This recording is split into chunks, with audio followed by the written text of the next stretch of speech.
Okay, today we're going to be talking about weight loss wow, and this will be a wild ride. I'm going to cover about a 6-hour seminar with you in less than an hour, but hopefully I will give you memory tips and tricks so that you can help translate this to yourself and to your friends and family at home. So we're going to talk about the concept of integrated medicine. What does it mean when you gain or lose weight? Food cravings and addictions, and we're going to look very specifically at stimulants, sedatives, and opiates because we find foods in all of those classes.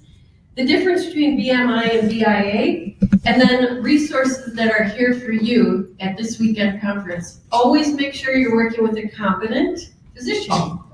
If you don't have a physician who is respectful of your lifestyle or understands it, or at least is what we call plant-based friendly, continue to interview and educate until you have that physician. You won't have time in the emergency room to find the right person to speak for you.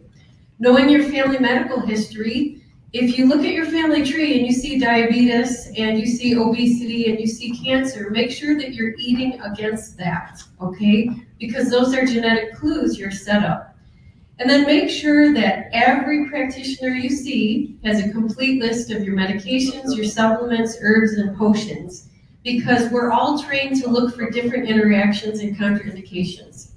So the concept of integrated medicine means all of the different treatments and modalities are on the table, and you as the patient or the customer get to choose. So my part of integrated medicine is food and fitness consultation, and I work from the standpoint of preventive medicine, meaning I work with numbers that are going to help you prevent or reverse different chronic disease processes and achieve health. So our numbers in preventive medicine are very different than mainstream.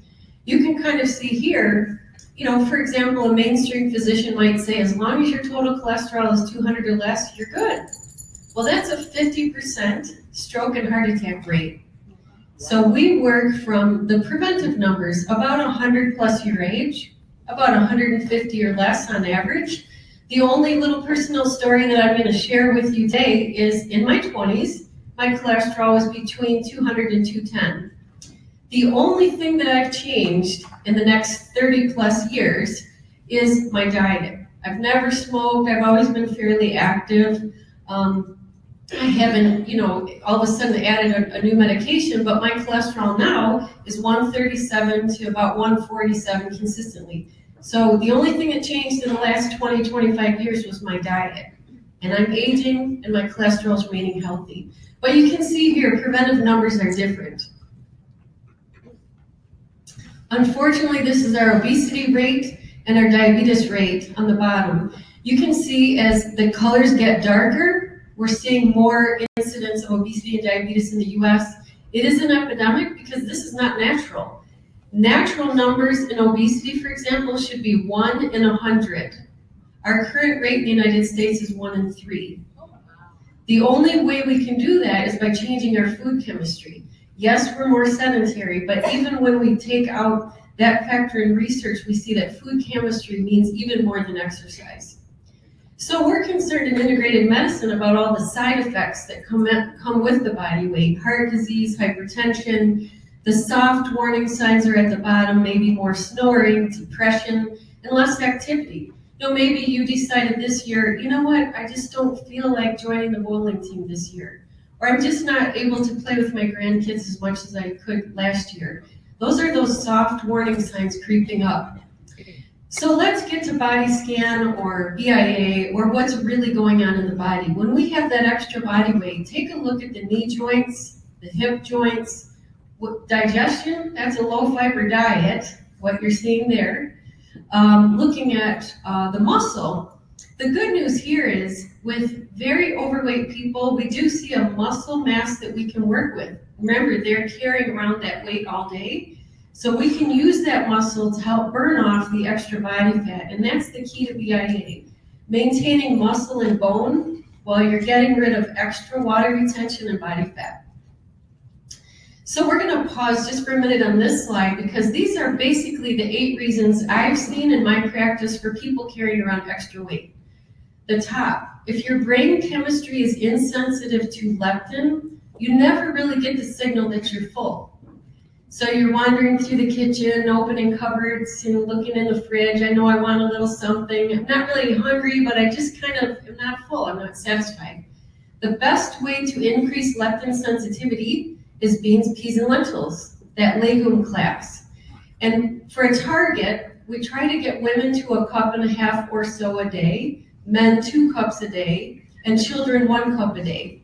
Now, the good news is we've got 18,000 different legumes to choose from. Believe it or not, you and I could sit here all day. We can even bring up Chef AJ and John Pierre, and we will not get to 18,000 memorized legumes, but there's a beautiful wide variety out there to try. Faulty fat storage mechanism. This is basically menopause, okay? Because when the body has extra estrogen, it tells you to store extra fat, which says store estrogen, which says store fat. So that loop cycle has to get interrupted. You can go to your physician and have them run what's called a 24-hour reproductive hormone profile. And you're going to be collecting urine and saliva, and then 1 blood draw, and that goes off to the lab, and your physician will actually see how you, in a 24-hour period, are adjusting with your hormones. And from that, sometimes they make a suggestion of a cream, a compound, which is made just for you. So my point is, look at the underlying reason, okay? Body weight, if it's excess, that's a symptom. There's something underneath it. Food cravings and nutrient deficiencies. We're going to talk about that near the end. But basically, if you're craving a food, there might be a nutrient in it that your body's craving. Now, I understand there's the addictive components. We'll talk about that too. Depression. Depressive brain chemistry. You could be born this way, or it could be a life situation. So, for example, my mom is ill, the house burned down, you know, I'm having economic issues. So that could be a situational stress and depression. Or you could just maybe be born with not enough dopamine or serotonin. But in both cases, we're looking for stimulant foods, right? We know that coffee works, tea works. Some people use diet pills, some people turn to amphetamines.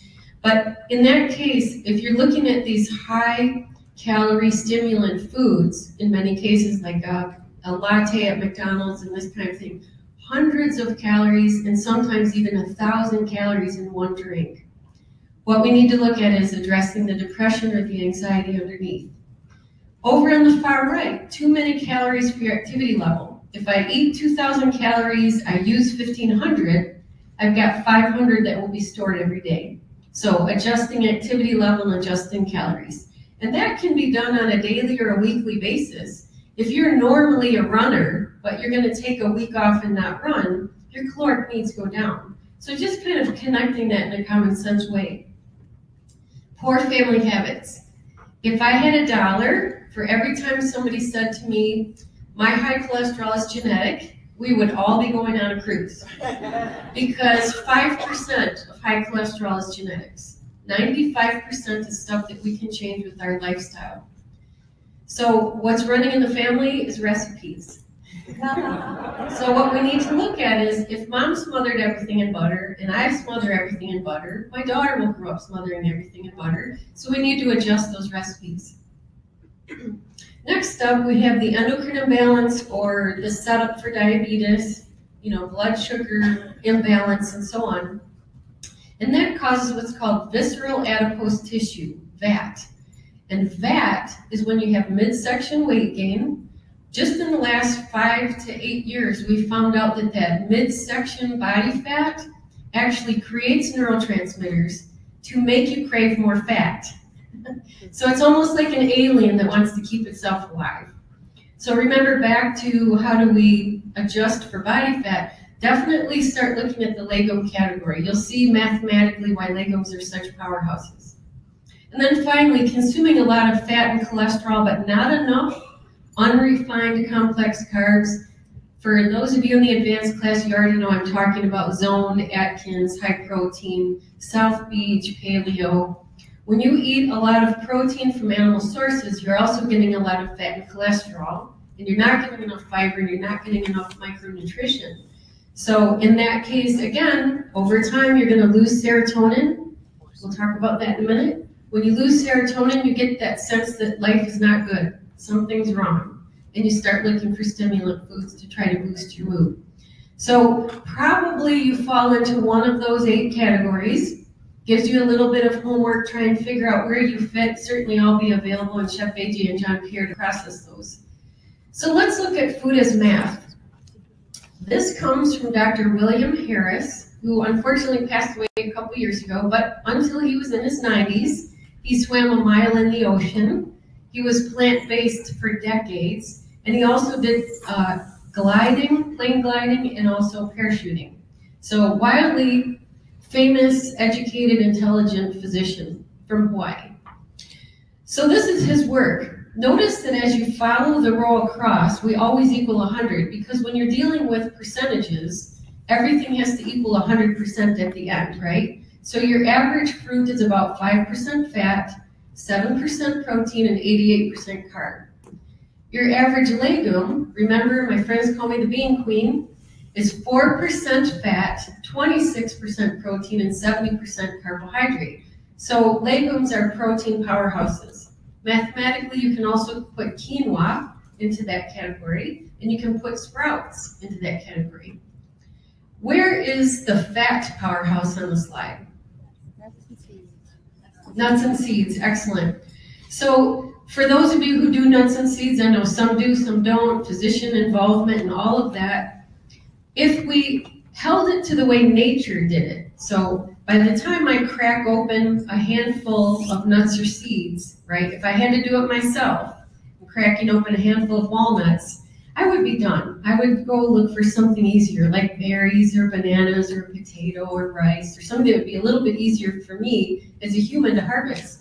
Instead, we have machines cracking open the shells on the nuts, and you can sit down in front of the TV with 5 pounds, right? So nuts and seeds are definitely very high in fat. In medical research where we see benefit for, let's say, almonds for prostate cancer or walnuts for brain function, we see about a handful is where the benefit is. Going beyond that, we start seeing issues with extra fat and so on. So let's follow those numbers up the slide. If you see that you're eating a plant-based diet, and maybe you have a handful of nuts and seeds, not necessary, but if you do, and you have sufficient legumes, do you see how you hit your red line targets, Physicians Committee for Responsible Medicine, every day? It's so easy to hit your targets every day when you're eating a plant-based diet. Let's look at the math of the standard American diet, though. Follow those numbers up the slide. Do you see the devastation? So it's way too high in fat, way too high in protein, and very little carbohydrate. All of your veterinary hormones and antibiotics are on this slide. All of your fiber and phytochemicals are on this slide. You see the difference? Okay, so we want to eat way more of this slide and little to no more of this slide, and everybody's on a different point in that journey, but really the goal is nothing from this slide, okay? All right, so when we're eating just plant foods, these are the food groups, so to speak, that you have to choose from. Berries, beans, peas, and lentils. Beans, peas, and lentils are the the things that grow in pods, and we have 18,000 to choose from. Wild rice, 80,000 versions of rice on the planet. So we want your food to be beautiful, colorful, and fun. You can achieve that by doing different shapes and sizes and putting different dishes out together. What percent raw? 60 to 80% of your diet should be raw. And that's work from Brenda Davis. So what we're going to do now is take maybe about 4 minutes, and I want to make a case for you about what is all this about body composition and the BIA device. So if you're doing scale weight only, all you're getting is a number, right? Oh, okay, it's 100, it's 200, it's 300. It's just a number. It means nothing. So it gives you no composition information. Along came body mass index. Basically, you have your height and your weight. Again, not getting much information there because you could be a couch potato or a bodybuilder and still have exactly the same BMI. Or you could be a very lean runner or someone who's anorexic and you still have the same BMI. It's not giving you any qualitative information or composition information. So just looking at the face by itself, you see we have bone, muscle, fat, and skin. And it matters what those compartments are. The skin fold caliper came along in about the mid to late 70s.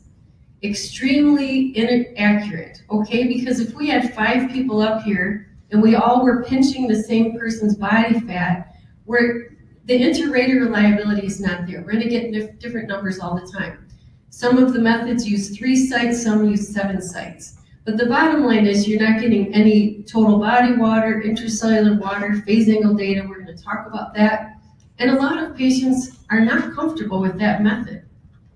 So then we came with water displacement, complete dunk method. Some people don't want to be in a bathing suit. Some people don't want to be submerged 100% underwater. And as you inhale and you have your lung air volume, that affects the results. So then they did the bod pod. I don't know if you've seen this before. We had a little brief stint, but a lot of people are claustrophobic. You're literally enclosed in a little egg-shaped pod, and lung air volume affects your results again. So the other thing we need to think about is visceral adipose tissue. Remember the midsection body fat. This is where the disease risk lies for most people. So there's visceral tissue and subcutaneous. Subcutaneous fat would maybe be on your limbs, for example. BIA and DEXA are the only ways to get to that total sum of body fat. Well, DEXA has its own issues. It's fabulous for bone mineral density. Okay, so DEXA is state-of-the-art for bone mineral density. But you don't get the total body water in your cell fluid distribution and phase angle. And in most machines, you have to be under 6'6", under 350, and you are getting exposed to radiation every time. So along came BIA. This was in the very early 80s. It was designed originally for the US Navy. They were actually, well, I'm a little ahead of myself, but we're trying to get to the composition of the body here. You see she loses weight, but we've got body fat and muscle distribution differences. We will be doing that today from 10 to 1. Just stop over at the Sienna room. About 8 of you, we owe a $5 refund. We'll have your refunds over there as well. There's a website payment issue. And any payments from last night will take care of that. Okay, so back to BIA. It's an FDA Class 2 medical device. We're allowed to use it for age 3 to 94. You're getting all of these measures and more. So you're getting about 12 pages of information about you specifically. Please don't be afraid of this. Some people are like, oh, I'm afraid of my report. It's just like getting a blood test. It's giving you the facts, and facts are things that you can deal with. You know, dealing with fears, we don't get anywhere. Dealing with facts, we get somewhere. So the device that I have is actually used in medical grade research. There are a lot of devices on the market that are not accurate. I'll talk about that in a second, but you'll see my device in all kinds of medical practices, hospitals, Cleveland Clinic, Mayo Clinic, Cancer Treatment Centers of America, by the way. And there are about 4,000 studies done on BIA technology. You take your total body weight, you break it down into these components. On Sunday's talk, you're going to be experts on BIA. By the time you walk out of the room, you'll have your report in front of you. That's what I'll be doing all day today and all night tonight, is emailing those reports so you'll be able to see those, your results. And because we only want to target the fat specifically or the extracellular water specifically, you're going to get the health benefits that you don't get by just reducing an overall number. Just reducing an overall number. What if you lost bone density? What if you lost muscle mass? What if you lost organ mass? So we really want to target specifically the compartments and deal with it in that way. This is the inventor of the technology. Notice it's an RJL device. This is Rudolph J. Littke. So he's talking about how biological matter changes, and we monitor those changes, and it was designed originally, as I said, in the early 80s. They were looking at naval soldiers in high altitude situations and how their body responded to stress, so they could look at changes in the composition of the body in the research. Okay, it is now formally defined. I actually wrote the code for the American Medical Association, so as of 2014, if your physician has this device, they can get reimbursed by insurance now. So proper protocol, this I'm going to go through quickly. I have a time sign, so we'll talk you through this if you have the test. But you want to make sure that you're laying like a star and you've removed your right shoe and right sock and any jewelry on the right hand. That's where the electrodes go.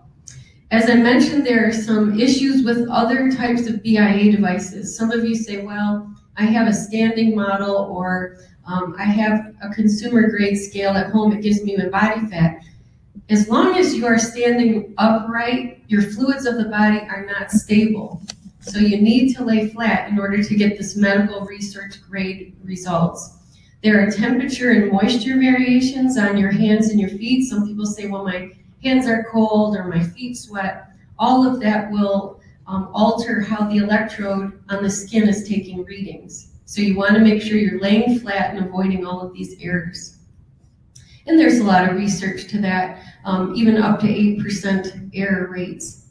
So let's talk real specifically about some of the food cravings and addiction issues. Like I said, we're going to move quickly today, but I want to make sure that you have this background in your, in your own little toolbox as you go home. So cravings have nothing to do with hunger. The most common time slot that I hear complaints is 2 to 4 p.m. Usually women admit them, men don't. Men get them, but they don't admit them, right? So to them they go, no, I'm hungry. Okay, women will say, I'm really craving a piece of chocolate, but men will identify it as hunger.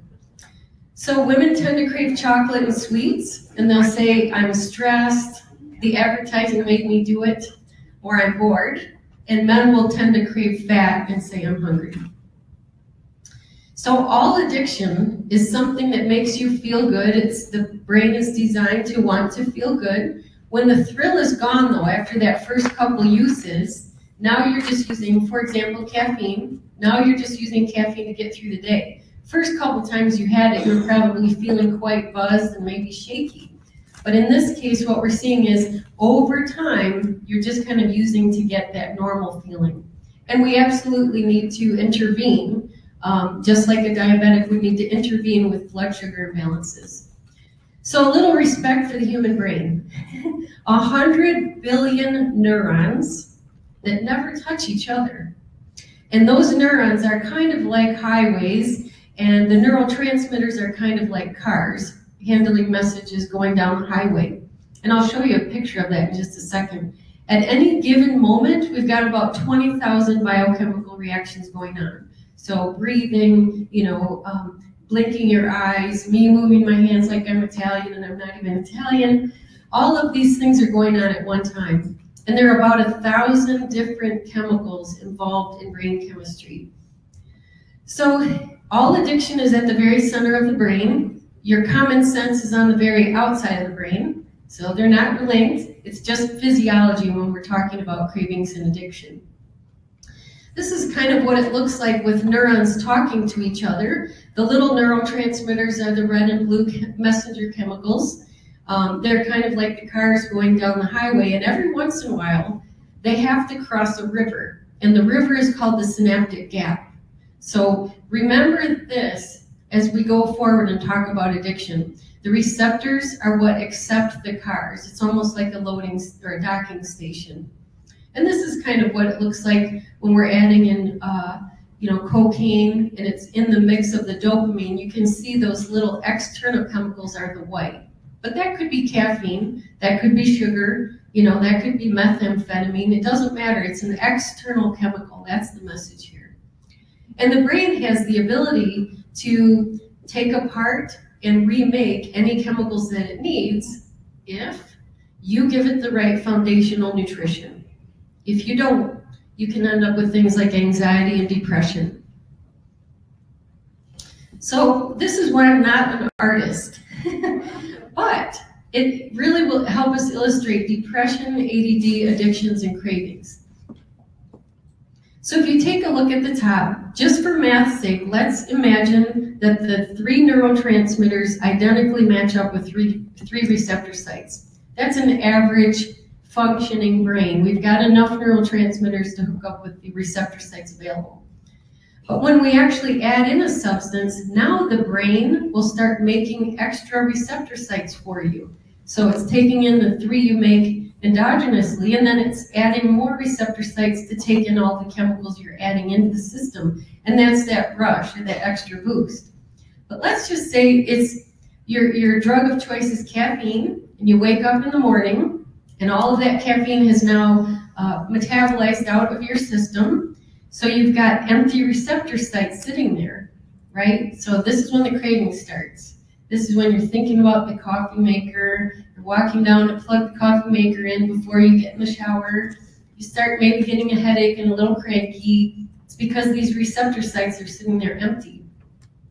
So then you go ahead and you use the drug again and you fill up your receptor sites and you're fine. Well, everyone will always ask at this point, how long does it take for the extra receptor sites to die off? Depends on the drug, the quantity of use, and the frequency of use. But let's say smoking, nicotine.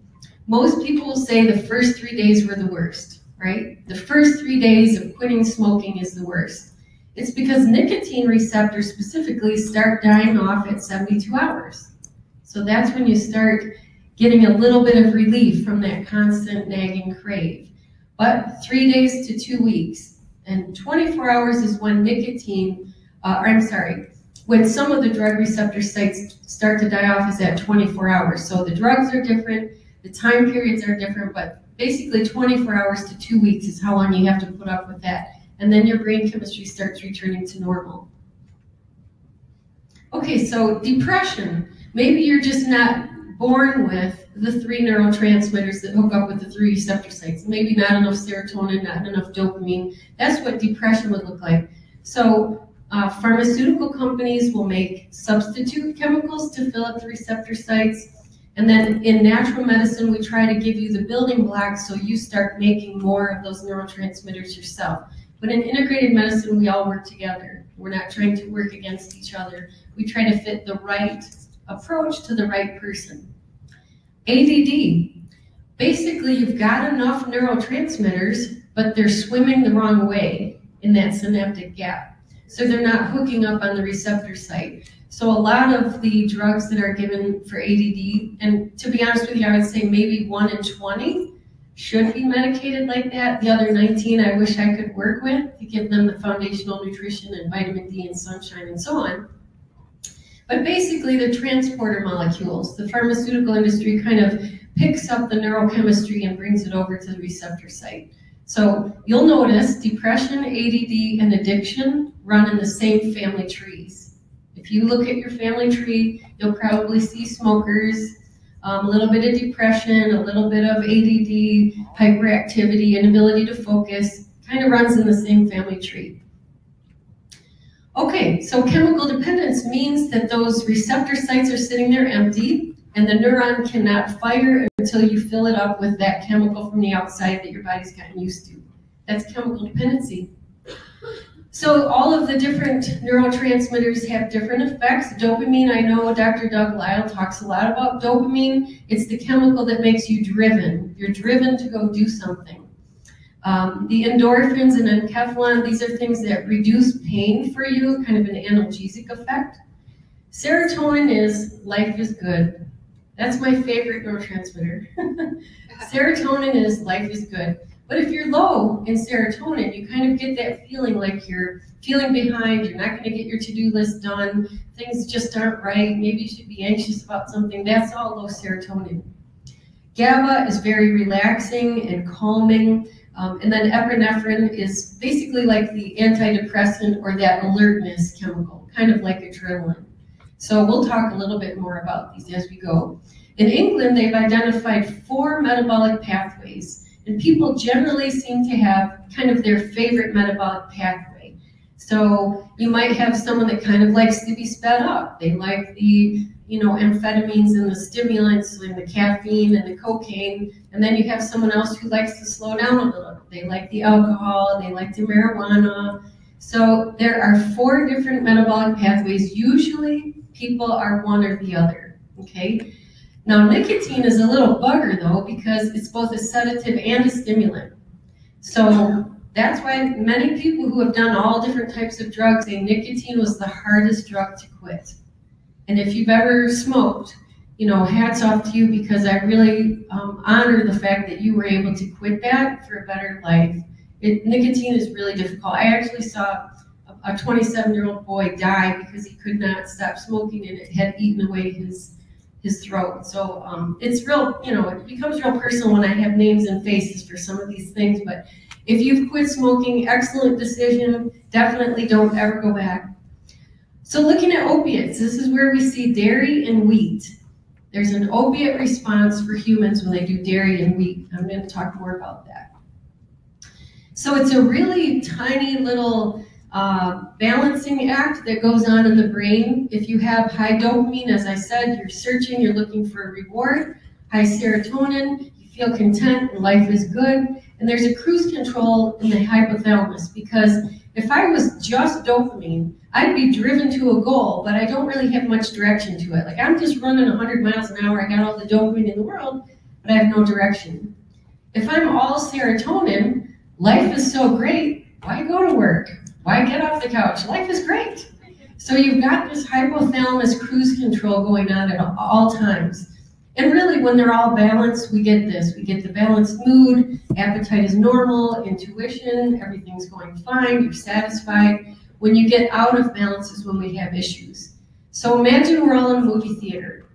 If my dopamine is really high, I'm driven to go down and buy some popcorn, or I'm driven to go down and visit my friend. I'm driven to get up out of my seat to do something. But if my norepinephrine is high, very tiny little tweak, I'm in panic mode. Something's wrong, I'm in crisis, I've got to run out, maybe the building's on fire. So all I did was just change that one chemical reaction, and my internal experience is completely different. So those of you who've had panic attacks, you know we're talking about norepinephrine, epinephrine, adrenaline. It's a whole different experience. And all of the different drugs have different effects on your neurotransmitters. Let's focus specifically on stimulants. When I saw that poster, it made me laugh. Coffee, you can sleep when you're dead. So the stimulant foods are things like sugars, caffeine, diet pills, refined carbohydrates. Just before we even go to the next slide, carbohydrates have been given a really bad name. A carbohydrate is either a sugar or a fiber. That's why broccoli is high in carb, beans are high in carb, because fiber is in the carbohydrate category. So when somebody says, oh, I'm on a carb-free diet, no, you're not. No, not possible. But always remember, it's the refined sugary carbs, the Homer Simpson carbs, that are the problem. It's not the fiber carbs that are the problem. So basically, if you're craving those stimulants, you're usually covering a low energy state. What you want to increase is your electrolytes, make sure you're hydrated, make sure you're addressing any vitamin deficiencies. B12 is not a vegetarian issue. B12 is an environmental issue. When we started overspraying the soil in the 70s, we ruined the soil bacteria, which is where B12 lives. So B12 is not a vegetarian issue. It's just we see it first in people who are not eating other things that are full of bacteria, like meat, for example.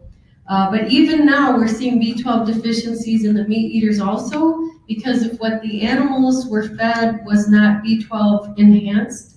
The animals are B12 deficient and the humans are B12 deficient. And our meat is irradiated now, and there's a lot of, you know, confounding variables there, but make sure you're getting B12. It's not in the environment like it should be. Sleep deprivation and chronic stress. Those are all issues that would make you seeking the stimulant class of foods.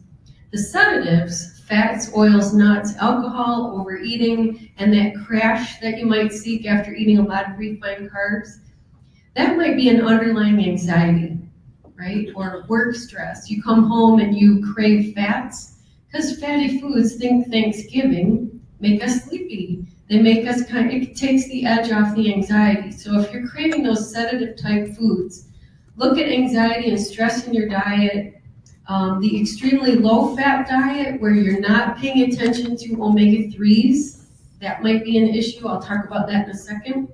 And make sure you do check that omega-3 status, really important. John Pierre actually has some omega-3s. You know, if he puts it on his table, trust me, it's been vetted. So he has omega-3s if you want to take a look at what they're like. Opiates, if it's wheat or dairy, so animal, milk, butter, cheese, ice cream, opiates. There's a lot to the breakdown of wheat. This I could spend another 10 or 20 minutes on, but basically you can get what's called a TTG test, tissue transglutaminase, TTG, and you can also do an allergy profile, and an allergy profile nowadays is usually a blood draw, and they test you for 100 to 200 foods in the lab. So they're testing your blood away from you. It's not the 25 skin prick test anymore. That was usually kind of 1970s. Now it's called serum IgG, and you can get those tests done with your physician as well. But basically we know that the wheat and the dairy convert to morphine-like substances in the brain. We know it crosses the blood-brain barrier, and it affects dopamine, serotonin, GABA, and more. Wheat allergy is also the #1 food that's being researched for schizophrenia, autism, and Asperger's disorder spectrum disorders. So that research started 40 years ago, but it's ongoing now, especially in other countries. So you can switch over to other gluten-free grains if you're interested. Quinoa is actually a seed, but we misnamed it a grain. And if you want to use, the rices, many people can do rice who can't do other grains. Rice is actually grass, so it's a slightly different process. And just to make sure you're totally up to 2017 standards here, it's actually not appropriate to say gluten-free. It would be more appropriate to say triticide-free, because wheat, rye, and barley, the only thing they have in common is the fact that they're a member of the triticide tribe. So most physicians don't know that, but there's gluten found in many different grains, even some of the millets and so on, and it goes under glutenin. But if we say triticide intolerance, now we're talking about wheat, rye, and barley. And oats, because of the way they're stored and shipped, you can get gluten-free oats, by the way. Okay, so as I said, there's research all over the world. Most of it's on the beta-casomorphines. The opiate means it comes from the poppy plant, but the opioid means it's some kind of a chemical that reacts the same way, but it's not necessarily from the poppy plant. As I said, research all over the world. I put the US research in parentheses because a lot of that is by the drug companies to talk about it as a positive. Like, oh good, it's an addictive substance, we can use that. But here's the issue. Okay, the top picture's normal, the bottom picture's not normal, right? Just not normal. A human breast milk is 2.7 grams per liter of casein. There are 2 proteins in all mammal milk, casein and whey. So 2.7 grams per liter of casein in humans, but when we go to cow's milk, they have 26 grams per liter of casein. Casein converts to casomorphine. So this is why people say, I can't give up my cheese and my ice cream. It's an opiate addiction. So casomorphine addiction, if you look that up on the web, you'll find all kinds of research going on. But remember, if liquid milk is 26 grams per liter, we have to concentrate that times 10 to get to cheese and ice cream. So now we're kind of looking at 260-ish grams per liter in cheese and ice cream, and that's why it's so addictive. If I said to you, okay everybody, the ideal diet means no lemonade, you go, well, okay. If I said to you the ideal diet, and you're a standard American diet eater, by the way, if I say no cheese or ice cream, you should see the daggers. I mean, just coming at the stage, because it's addictive. It's taking away a drug-like reaction. So how can you increase your tryptophan and your GABA and your serotonin? These are the foundational chemicals. Here are some excellent foods to choose from. Remember, serotonin is life is good. So we're looking at things like eggplant and beans, lentils, quinoa, just yummy foods. If you want to increase your tyrosine, being, feeling alert and I can concentrate, you can look at soybeans, tempeh, quinoa, that little seed powerhouse. Not only is it equal in the legumes basically when it comes to protein, but it's great for gluten-free individuals and you can do so much with it. For breakfast, you could use, maybe some fruits and nuts if you do nuts, and maybe flavor it with a little bit of fruit juice, or squeeze, like John Pierre says he has his date water. Whatever it is that you want to flavor it, maybe for breakfast, but then you can do legumes and vegetables in your quinoa in the evenings. So the idea here is we want to make sure that you're maintaining a whole food, plant-rich diet. Plant-rich is different than plant-based, right? It means we're really eating a lot of plants. As Dr. Furman pointed out, plant-based, it could be 40%, 50%, but plant-rich means now we're getting 80 to 100%. Making sure you're hydrated.